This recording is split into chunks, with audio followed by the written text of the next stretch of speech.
Hi, I'm Bacola, a developer advocate at Grafana Labs. In this video, we'll walk through front-end observability dashboards and explore the valuable insights they provide for monitoring your front-end applications. In the previous video, we discussed the first metric you'll see on your front-end observability dashboards, Core Web Vitals. If you haven't watched that video yet, you can check it out here or using the link in the description box down below. For this video, we'll focus on the other important section of your front-end observability dashboard and walk through the important information that you can collect from these sections. Before we dive in, let's recap what Grafana front-end observability is. Grafana Cloud's front-end observability brings visibility to the performance of your front-end applications by making real user performance raw metrics measurable and actionable. This solution is made up of two parts: Grafana Faro, a web SDK, which collects real user monitoring data like performance metrics, logs, exceptions, events, and traces, and Grafana Cloud front-end observability, a hosted service that turns this data into clear, actionable insights through out-of-the-box dashboards. Let's move on to an example of Grafana front-end observability dashboards that you can also access through Grafana Play. I'll provide the link in the description box so you can follow along.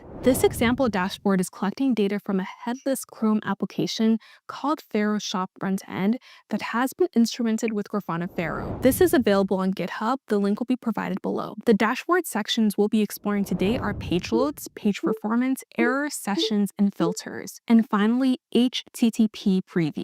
We'll discuss what these sections are and their importance and how to understand and analyze the information provided in each section. Let's start with the page load section. This first metric shows the total number of page loads in the specified time frame. As you can see on the dashboard, the page has been loaded by users over 100 times in the past 30 minutes. Scrolling down, you'll see the page loads and errors chart. This shows the distribution of page loads in the past 30 minutes. The blue represents successful loads, and the red represents pages that have hit errors. For example, if a user attempted to load a page but encountered a JavaScript error, this would show up in red. You can use this time window selection to zoom into a specific interval. If you click the Explore button, you can see the underlying query that aggregates these page loads and errors. Let's return back to the overview page and move further down the dashboard. You'll see the page loads metrics related to Core Web Vitals, TTFB, FCP, and LCP at the 75th percentile. This means that 25% of your users experience performance worse than or equivalent to what's shown here. Page load metrics are important because they give you insight into the user experience of loading pages and how it relates to Core Web Vitals. You can use this information to see how well a page is loading and what errors may be occurring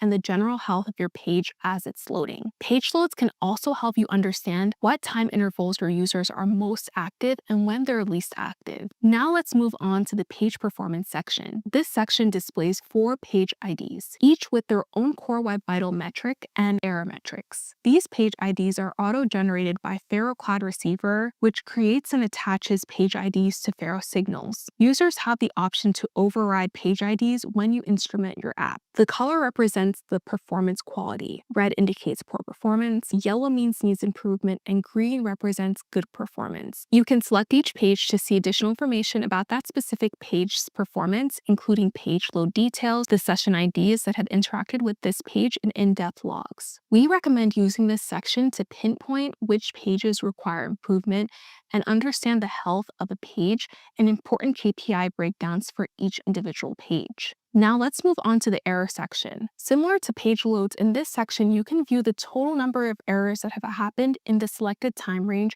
as well as their distribution over time. This dashboard gets even more granular, showing most frequent errors hit by users, top errors by page ID, and error count by browser. Let's click into a specific error. Here you see a stack trace, detailed error message, and the error message metadata, all of which can be useful when it comes to investigating errors. You can also choose sessions directly from the error detail panel. Access to detailed error monitoring and the ability to narrow issues down to a specific time frame brings you closer to identifying the root cause of errors. At the top of our dashboard next to errors, you'll see the Sessions tab. We'll click into that tab. Every time a user visits your page in your application, Faro automatically creates a new unique session ID instance for that user. This session ID tracks the user from start to finish or timeout, and sessions are either created or resumed when a user visits and uses the app. The sessions overview shows the amount of sessions in each time interval, and it's segmented to correspond with a page ID. Below that chart, you'll find a sessions table where you can find all recorded user sessions. You will see timestamp associated errors, sessions ID, page ID, browser,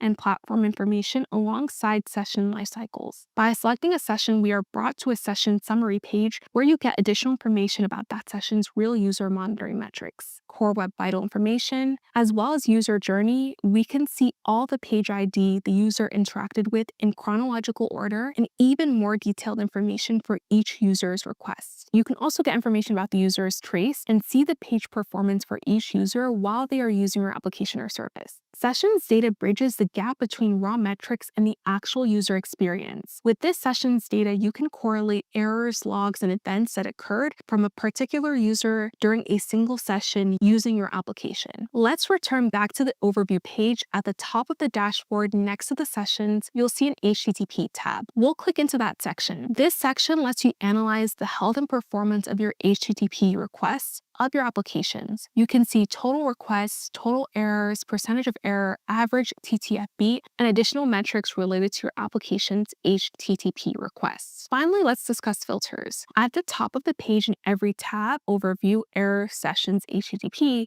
you will see filters. You can specify the filter by clicking the plus button and then specifying the label and value. You can filter by tags you created when you instrumented your app with Vero and pre-configured tabs. With filters, you can slice and dice your data based on the meta information provided by the SDK. If you wanted to filter your app by version, you can also do so easily with this filter. This provides additional granularity of your RUM data by the slices that you've specified. And there you have it. You now know about the core sections of Grafana front-end observability dashboards and how to use them to gain valuable insights into your front-end performance. To learn more about implementing these solutions in your own applications, make sure to visit the documentation linked in the description box. Make sure to hit the subscribe button to learn more about Grafana front-end observability solution and stay updated with our latest content. See you in the next video.